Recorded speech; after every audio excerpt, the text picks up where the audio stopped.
წარმოიდგინეთ ვულკანის გიგანტური ამოფრქვევა. ცაში ატყორცნილი ტონობით ფერფლი და ნამსხვრევები. სწორედ აქ იწყება ტუფის ისტორია.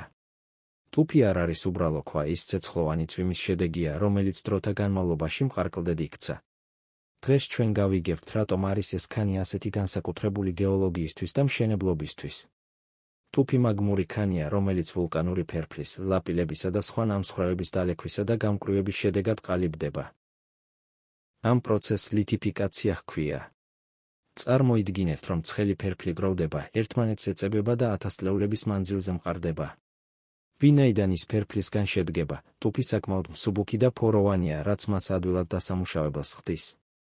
ტუფის ფერები ბუნების პალიტრას ჰგავს: ვარდისფერი, ყვითელი, ნაცრისფერი და შავიც კი. საქართველოში განსაკუთრებით ცნობილია ვარდისფერი ტუფი. მას იყენებდნენ უძველესი ტაძრების მშენებლობაში და დღესაც ერთ-ერთი საუკეთესო მოსაპირკეთებელი მასალაა. ის არა მხოლოდ ლამაზია, არამედ შესანიშნავი თბოიზოლატორიცა, ზამთარში სითბოს ინახავს, ზაფხულში კი სიგრილეს. ტუფი არის ხიდი ვულკანურ წარსულსა და ჩვენს თანამედროვე ქალაქებს შორის. შემდეგზე, როცა ვარდისფერ შენობას დაინახავთ, გაიხსენეთ, ეს ოდესღაც ვულკანური ფერფლი იყო. გამოიწერეთ არხიმედი გეოლოგიური აღმოჩენისთვის. შეხვედრამდე.